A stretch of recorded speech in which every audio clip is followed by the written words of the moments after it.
किताबें होती हैं उन्हें देखकर कैसा लगता है। बिल्कुल, वो तत्सम और तद्भव शब्दों की लंबी चौड़ी लिस्ट, मतलब उन्हें देखकर तो अच्छे भलों का दिमाग सुन्न हो जाता है। हाँ एकदम, ऐसा लगता है जैसे पूरी की पूरी डिक्शनरी रटनी पड़ेगी, अ से लेकर ज्ञ तक बस रटते जाओ और फिर परीक्षा हॉल में जाकर सब कुछ आपस में उलझ जाता है। और मजे की बात यह है कि रटने की कोई जरूरत है ही नहीं। भाषा कोई मशीन नहीं है ना। सही कहा।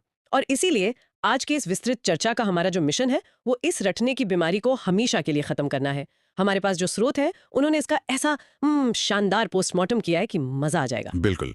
आज हम उन 5 देसी ट्रिक्स या जादुई नियमों पर बात करेंगे, जिनसे बस 1 सेकंड में, हाँ, बस शब्द देखकर ही पता चल जाएगा कि वो तत्सम है या तद्भव। तो चलिए फिर सबसे पहले इन दोनों शब्दों का ही थोड़ा ऑपरेशन कर लेते हैं। अगर कोई मुझसे पूछे तो मैं इसे एक बहुत ही मजेदार तरीके से देखती हूँ। अच्छा, वो कैसे? देखिए, तत्सम जो है ना वो किसी भव्य शादी में पहने जाने वाले उस भारी भरकम सूट या कसी हुई शेरवानी की तरह है, एकदम राजसी भव्य, लेकिन सांस लेना थोड़ा मुश्किल होता है उसमें। अरे वाह, ये बहुत ही सटीक तुलना है। तत्सम मतलब तत् प्लस सम, यानी उसके समान।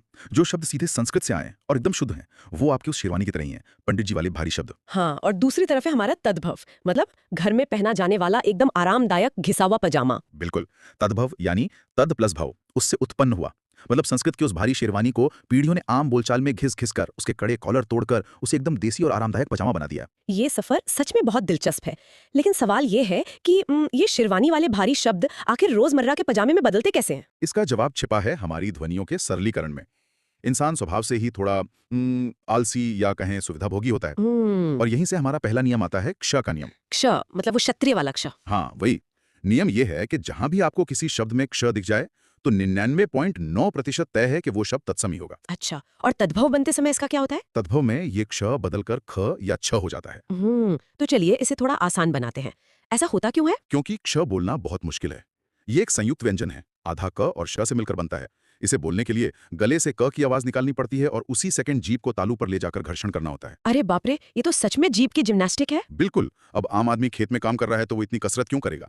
उसने अपनी सुविधा के लिए इसे सीधे ख या छ बना दिया। हाँ, जो सीधे गले से निकल आते हैं। जैसे संस्कृत का शब्द है क्षीर, तो वो बोलते बोलते बन गया खीर। एकदम सही। क्षेत्र बन गया खेत, अक्षर बन गया अक्षर या फिर आखर। और वो डरावना सा शब्द मक्षिका, वो बेचारी आम बोलचाल में मक्खी बन गई। और गन्ने को संस्कृत में कहते हैं इक्षु।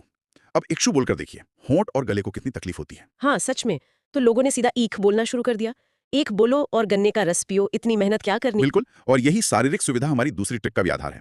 नियम नंबर 2, व और ब की लड़ाई। व और ब, मतलब तत्सम में व होता है। हाँ, तत्सम शब्दों में हमेशा व यानी अंग्रेजी के वी वाला साउंड होता है, जो घिसकर तद्भव में ब यानी बी बन जाता है। लेकिन एक बात बताइए, ये दोनों तो बोलने में लगभग एक जैसे ही लगते हैं ना? फिर व को ब बनाने की क्या जरूरत पड़ गई? देखने में एक जैसे लगते हैं, लेकिन व बोलने में भी काफी मेहनत है।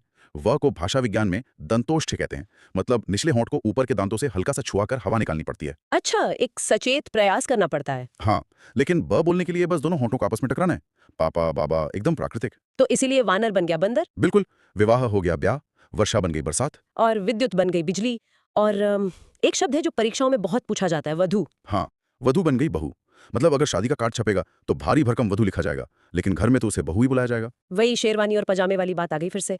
लेकिन सिर्फ होठों की कसरत कम करने से तो काम चला नहीं होगा, जीभ को भी तो आराम चाहिए ना। बिल्कुल चाहिए। और यहीं से आता है हमारा तीसरा नियम, शलगम वाले श का देसी रूप। मतलब जो तालव्य श होता है। हाँ, तत्सम का वो भारी श तद्भव में आकर सपेरा वाले आसान स में बदल जाता है। श बोलने के लिए जीभ को तालू के पास ले जाकर दबाव बनाना पड़ता है, गर्म हवा निकालनी पड़ती है। जो कि काफी थकाने वाला है। सही कहा। तो लोगों ने इसे साधारण स बना दिया, जिसके लिए जीभ को बस दांतों के पीछे रखना होता है। तो इसके उदाहरण तो बहुत मजेदार होंगे, जैसे श्यामल, कितना साहित्यिक शब्द है, लेकिन आम बोलचाल में ये सांवला बन गया। एकदम सही। शाक बन गया साग, शलाका बन गई सलाई। और वो जो मुश्किल सा शब्द है श्रृंग, वो तो सीधा सींग बन गया होगा, क्योंकि कोई किसान खेत में अपने बैल के लिए श्रृंग तो नहीं चिल्लाएगा ना। बिल्कुल नहीं। और श्वसुर को ही देख लीजिए, श्वसुर बन गया ससुर। अरे हाँ, श्वसुर बोलने में तो ऐसा लगता है जैसे कोई जटिल वैदिक मंत्र पढ़ रहे हो, आधा श फिर व फिर स, बाप रे। ससुर एकदम सीधा और सपाट है। और जब हम डरावने वैदिक मंत्रों की बात कर ही रहे हैं, तो चलिए अपने चौथे नियम पर चलते हैं। ये नियम देखने में सबसे ज्यादा खतरनाक लगता है। मुझे लग रहा है आप उन मात्राओं की बात कर रहे हैं जो गणित की किसी फॉर्मूले जैसी दिखती हैं। बिल्कुल। री की मात्रा और र के आधे रूप। नियम यह है कि जहां भी री की मात्रा दिखे, जैसे क्री या घ्री, या र का आधा रूप उड़ने वाले रेफ या पैर में लगने वाले पदेन के रूप में दिखे, तो वो 100% तत्सम होगा। एकदम 100%। तद्भव में ये सारी जटिल मात्राएं पूरी तरह से गायब हो जाती हैं। अच्छा, मतलब लोग उन्हें सीधा उड़ाई देते हैं। हाँ, क्योंकि जब दो व्यंजन बिना किसी स्वर के आते हैं तो बोलने की रफ्तार टूट जाती है। वो बातचीत में एक स्पीड ब्रेकर की तरह होते हैं। जैसे आम्र माँ के तुरंत बाद र बोलना पड़ता है। तो लोगों ने स्पीड ब्रेकर हटा दिया और वो सीधा आम बन गया। बिल्कुल, भ्राता बन गया भाई, घृत बन गया घी। और वो शब्द जो परीक्षाओं में बहुत आता है, कर्पूर, प के ऊपर र उड़ रहा है, वो घिसकर बेचारा सीधा साधा कपूर बन गया। हाँ, क्योंकि बाजार में व्यापारी के पास कर्पूर चिल्लाने का समय थोड़ी है।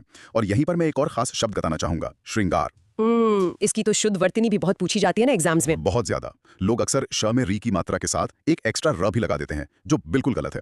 खैर, जब आम जनता ने इसे अपनाया तो इसका सारा दिखावा हटाकर इसे सीधा सिंगार बना दिया। मतलब कुल मिला के लॉजिक ये है कि अगर शब्द में बहुत ज्यादा सजावट है, मात्राओं का जाल है, तो वो तत्सम है, और अगर शब्द सीधा पानी की तरह बह जाए तो तद्भव। एकदम सटीक परिभाषा है ये। लेकिन यहाँ बात सच में बहुत दिलचस्प हो जाती है। क्या कोई ऐसा नियम है जिसका कोई अपवाद ही ना हो? मतलब अगर कोई परीक्षा हॉल में फंस जाए तो कोई ऐसी ट्रिक है जो कभी फेल ना हो? है ना? हमारे स्रोतों में एक बहुत बड़े ब्रह्मास्त्र का जिक्र है। नियम नंबर 5, चंद्रबिंदु का ब्रह्मास्त्र। चंद्र बिंदु, जो चांद वाली बिंदी होती है। हाँ, इसे हमेशा के लिए दिमाग में छाप लेना चाहिए। जिस भी शब्द के ऊपर चंद्रबिंदु, वो स्माइली वाला चिन्ह दिख जाए, वो हमेशा और हमेशा तद्भव ही होगा। रुकिए रुकिए, एकदम पक्का। क्या इसका एक भी अपवाद नहीं है? अगर कोई शब्द एकदम पुराना और संस्कृत जैसा लग रहा हो तब भी? वो तद्भव ही होगा। ये ट्रिक कभी धोखा नहीं देती और इसके पीछे बहुत ही ठोस ऐतिहासिक कारण है। अच्छा, वो क्या? बात यह है कि जब संस्कृत भाषा अपने चरम पर थी, तब चंद्रबिंदु जैसी कोई लिपि या ध्वनि थी ही नहीं। अरे, मतलब संस्कृत में चंद्रबिंदु था ही नहीं? बिल्कुल नहीं। संस्कृत में सिर्फ अनुस्वार यानी बिंदी का प्रयोग होता था। चंद्रबिंदु तो बहुत बाद में हमारी प्राकृत और क्षेत्रीय भाषाओं में विकसित हुआ। ये तो सच में चौंकाने वाली बात है। मतलब हवा को एक साथ नाक और मुंह से निकालना हमारी अपनी देसी खोज है। हाँ, इसीलिए चंद्रबिंदु वाला शब्द संस्कृत का हो ही नहीं सकता। जैसे तत्सम था चंद्र, वो बन गया चांद। मुख बन गया मुंह, ग्राम हो गया गांव, दंत हो गया दांत और कूप घिसकर हो गया कुआं। जहां चंद्रबिंदु दिखे, आंख बंद करके उसे तद्भव या हिंदी का शब्द मान लीजिए। ये तो सच में ब्रह्मास्त्र है। इससे तो 2-3 सवाल पक्के सही हो जाएंगे।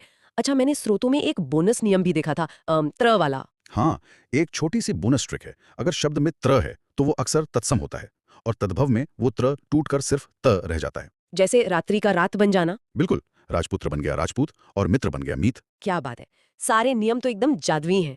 लेकिन देखिए, नियम तो अपनी जगह है, पर परीक्षाओं का मिजाज थोड़ा अलग होता है। हाँ, वो तो है। पेपर बनाने वाले कुछ ऐसे खतरनाक शब्द लाते हैं जो सदियों में इतना बदल चुके हैं कि पहचानना मुश्किल हो जाता है। तो चलिए एक रैपिड फायर राउंड करते हैं यूपी एग्जाम्स के सबसे महत्वपूर्ण शब्दों का। चलिए, मैं तैयार हूँ। तो पहला शब्द जो शायद सबसे ज्यादा पूछा जाता है, गोधूम। इसका तद्भव है गेहूं। गोधूम से गेहूं का सफर तो सच में हैरान करने वाला है। बिल्कुल, गोधूम में जो ध था वो बोलते बोलते ह बन गया और जो म की ध्वनि थी वो नाक से होते हुए चंद्रबिंदु में बदल गई। गोधूम से गोहूम और फिर बन गया गेहूं। पूरा का पूरा इवोल्यूशन है ये तो। अच्छा, अगला शब्द है पर्यंक। हाँ, पर्यंक का मतलब है सोने का स्थान। अब इसमें प के बाद र है, फिर य है और फिर क है। आम आदमी जब थक कर सोने जाएगा तो वो पर्यंक बोलने की एक कसरत क्यों करेगा? सही बात है। तो र और य का गुच्छा घिसकर ल बन गया और ये बन गया पलंग, एकदम आरामदायक। पर्यंक से पलंग, कमाल है। और अट्टालिका। अट्टालिका मतलब ऊंची छत। इतना लंबा शब्द था कि लोगों ने बीच के सारे भारी अक्षर काट दिए और ये सिकुड़कर छोटी सी अटारी बन गई। बहुत शानदार। ऐसे ही हमारी रसोई की हरिद्रा घिसकर हल्दी बन गई। और उष्ट्र, जिसमें वो डरावना श्र था, वो सीधा ऊंट बन गया। और ध्यान दीजिए, ऊंट पर चंद्रबिंदु भी आ गया। अरे हाँ, हमारा ब्रह्मास्त्र वाला नियम। और भ्रमर, जिसमें दो दो र थे, वो उड़ता हुआ भौरा बन गया। इस पर भी चंद्रबिंदु है। बिल्कुल। तो अगर इस पूरी चर्चा को समेटा जाए ना, तो सबसे बड़ी बात यही है कि अब डिक्शनरी रटने की कोई जरूरत नहीं है। बिल्कुल नहीं, बस ऑप्शंस देखकर लॉजिक लगाना है। हाँ, अगर जीभ को कसरत करनी पड़ रही है, क्ष, व, श या डरावनी मात्राएं हैं, तो समझ लीजिए कि वो कसी हुई शेरवानी वाला तत्सम है। और अगर बोलने में आसानी है, प्राकृतिक ध्वनियां हैं या चंद्रबिंदु दिख जाए, तो वो हमारा अपना देसी पजामा यानी तद्भव है। और पता है, ये ज्ञान सिर्फ नंबर लाने के लिए नहीं है। ये भी बताता है कि हमारी भाषा ने हजारों सालों में खुद को हमारे लिए कितना आरामदायक बनाया है। सही कहा। और इसी बात पर मैं सुनने वालों के लिए एक विचार छोड़ना चाहूंगा। कैसा विचार? हमने देखा कि कैसे सैकड़ों सालों में मुश्किल संस्कृत शब्द घिसकर आसान तद्भव बन गए। तो जरा सोचिए, आज के जो ये आसान तद्भव शब्द हैं, क्या आने वाले 100-200 सालों में ये भी घिसकर कुछ और बन जाएंगे? अरे बाप रे, ये तो मैंने सोचा ही नहीं। क्या आने वाली पीढ़ियां हमारे इन आज के आसान शब्दों को भी कठिन मानकर इनका कोई नया सुपर देसी शॉर्टकट निकाल लेंगी? ये तो सच में दिमाग को झकझोर देने वाला सवाल है। भाषा तो सच में एक बहती हुई नदी है। क्या पता कल को पलंग भी घिसकर कुछ नया ही बन जाए। बिल्कुल संभव है। इसी दिलचस्प और विचारोत्तेजक सवाल के साथ हम आज की अपनी ये विस्तृत चर्चा यहीं समाप्त करते हैं। जो भी छात्र तैयारी कर रहे हैं, वो बस इस लॉजिक को याद रखें, भाषा के इस सफर पर सोचते रहिए।